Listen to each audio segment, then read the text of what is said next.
Today I'm going to show you how to post Instagram feed. Alright, so we want to post on our Instagram feed. So there's a few ways of doing this. What we want to do on the top left is tap on the plus icon.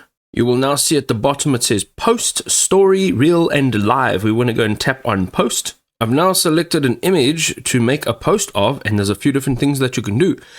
So at the bottom you can tap on audio, and here you can actually add an audio to your picture. Right, so that's what it sounds like. That's cool. What we then want to do is add text, perhaps.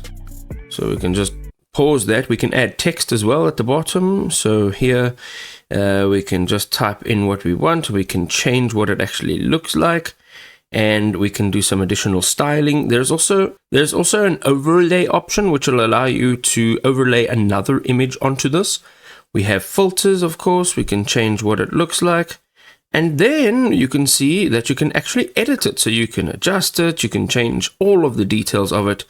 And once you're done, you're going to click on next. The next section over here, you'll be allowed to add a caption, a poll, a prompt. And then you can also tag people, add a location, an AI label. And then you can have a look at some additional options, such as where else you are going to share it automatically and how others can actually interact with your posts. Now, once you're done, you will see a share button right at the bottom. Go ahead and hit share.